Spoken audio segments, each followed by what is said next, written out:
Welcome to the Southern Trust as a new social worker.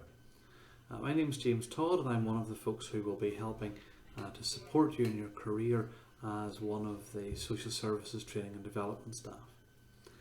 The thing I'm going to look at with you today is how we look after our own mental health and well-being. This is really important because 1 in 3 of us will actually develop some difficulties with our mental health and with our mental well-being, and if we don't address those difficulties, it can cause greater problems for us. So how do we know when we're actually doing well with our mental well-being? Well, the World Health Organization says that a state of well-being helps us realise that our own abilities, helps us recognise and manage with the normal stresses of life, helps us work productively and fruitfully and helps us enjoy our work, but also helps us see that we're making a contribution to our families, to our communities, and to our work settings as well. All of these things are really helpful to us whenever we're thinking about how we enjoy our life. But if we don't address those issues, if we don't pay attention to when our mental health is becoming a problem for us, what you start to find is that the scales can tip and it starts to become much more of an enduring problem. It's a little bit like an infection. If you get an infection in your finger and you don't treat it, you don't look after it, you could well end up with a much more serious problem. Doesn't always end up like that, but it can do. So it's really important to pay attention to those early warning signs about mental health problems. And lots of us will have experienced some mental health difficulties. Grief's a really common one. It's one that I've been through fairly recently. Other folks will recognise it as well, but I know when you're going through a grieving process, you're not thinking the same as you would normally. Your mind is captured by the thoughts about the person who's just died, the thoughts of loss, anger, all of those other things, bargaining. You know the sort of stuff I'm talking about for the Kubler-Ross cycle of grief. But what about stress?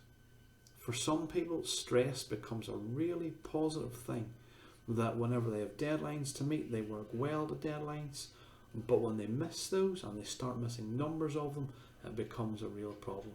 So stress can help, but it can also become one of the biggest difficulties that we face within our work. So let's learn some strategies about how we manage our stress and how we cope with the fact that, let's face it, at some point in our working week, across the month, across the year, we will have a personal crisis or a professional crisis, and it's going to be affecting the way we think and feel.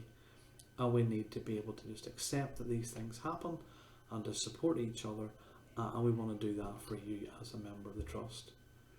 One key way of looking after your mental health is to look after that work-life balance. We need our jobs, we all know that, but we also want to make sure that you are content and work well in your job, feel supported in your job, but it shouldn't take over your life, and your life shouldn't take over your work either. There needs to be a balance between the two, and we do have policies to help us understand how we can balance those out, but you need to think about some of that for yourself. Really important to take a break. Take a break during the day, take some annual leave, make sure that you get some nice breaks with meaningful things to do whenever you're on your break, whatever, but don't flog yourself from 9 to 5 or whatever your working shift is.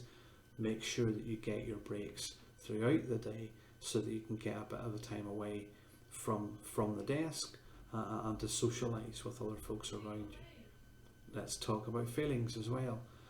That's a problem for a lot of us. Some of us will not feel like sharing our feelings within the work setting. That's fine. But is there somebody in your life that you can talk to comfortably about how you're feeling about other things? Other ways to help look after your mental health? Well, drink sensibly. That's always a good start for that one. Drink's a depressant. Alcohol's a depressant. So be careful with the way you use that. And if other people recognise that you're using it too much, you need to start thinking about that. Keep active. Find some activity that makes you concentrate on something else. Not everybody wants to do a physical activity, but certainly going for a walk, cycle, a run, a swim, some sort of activity that helps get the heart rate going a wee bit more, that's always really good to help measure your mental health and to keep it moderated as well. Having a good balanced diet. Sometimes people find that really hard to do throughout the working day, throughout the week as well. Make sure that your diet is a suitable one, helpful, that it's not, too skewed towards one particular food group or the other. And what can you do to help yourself sleep better as well, to sleep well? Get a good routine, get something that helps you settle your mind so that you're not racing over your thoughts of the day. One of the things I found really helpful in my early social work career was actually having a podcast that I could listen to that enabled me to change what I was thinking about at work, especially if I was working late, to come back, listen to this instead, change what I was thinking about and slow down my thought processes so that I was able to get a better sleep pattern and a better quality of sleep that particular night. Do something you enjoy. There's no point in going for a swim if you hate swimming. There's no point in standing there chopping up all the stuff and making a big meal for 30 people if you find that stressful. But if you find cooking is relaxing and helpful to you, then make sure you factor that into your week. Some people bizarrely find knitting quite interesting. Other folks love pottering about in their garden, and if you have the concentration and patience to do jigsaws, crack on with them. Some people find them really helpful. But what about going for a wee walk with a dog? It's alright if your dog's well behaved, but if it causes you more stress, you need to find something else. Make sure the activity that you do is one that you actually enjoy doing. Don't go running if it's gonna give you a heart attack. Not a good idea to do that. The other thing as well is you need to accept who you are. Sometimes an awful lot of our stress comes from trying to be as good as somebody else or better than somebody else. And that's all in our own heads. We need to accept the fact that we are who we are. We change as we grow, we change all the time. But we need to accept the fact that we are who we are and our history can't be changed. We should try and enjoy the present, and the future, well, we might be able to change things about the future, but let's just try and enjoy what we're doing right now. Achieving a good balance, we've already mentioned that, but it's good to get a good balance between doing health activities, family activities, friends and your career. You get too skewed with one and it starts causing you problems. If you find friends are demanding too much of your attention, you know what that feels like, and we tend to find ways of adjusting that as well. So balance is a really important thing. It's also okay to ask for help. In fact, as a trust, we would encourage you to do that. Ask for help from the peers around you, ask for help from your line manager, or outside of work, ask for help for other things that you can do. Don't breach confidentiality, of course, but try and make sure that you have people around you that you can go to for help for different things as well. And if you're struggling with that as well, let's talk about it. If you're really worried, find someone that you can trust and talk to them, and the trust will actually help you access different services.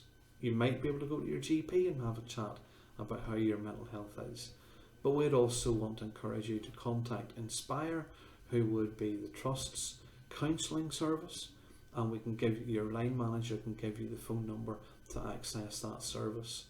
And if you're feeling particularly difficult with how things are, don't forget the lifeline number that's on the screen there as well for you. Family, friends and close colleagues, they're the people who know you quite well. These are the folks that you trust. These are also the folks who might notice difficulties that are happening for you before you notice them for yourself. So if a trusted friend or colleague comes to you and says they want to have a chat because they're worried about you, please take heed of what they're saying, because they're looking out for you. They're doing this in your best interests and they're not doing it to harm you. Trust the people that are actually standing beside you. So, your homework for this session. What I want you to do is to make sure that over the next week that you take at least 10 to 20 minutes of doing an activity that you enjoy doing, that takes your focus away from work, away from family, away from whatever it is that stresses you, and do that religiously over the next few days. Do it for a month and it'll become a habit, but try and make sure that you do it in a way that helps you relax, helps you settle, and gives you something that you look forward to, if not every day, then certainly at least at regular points throughout the week. We hope you enjoy your career with us, and we look forward to supporting you throughout your career and with your professional development. Thanks very much for your time.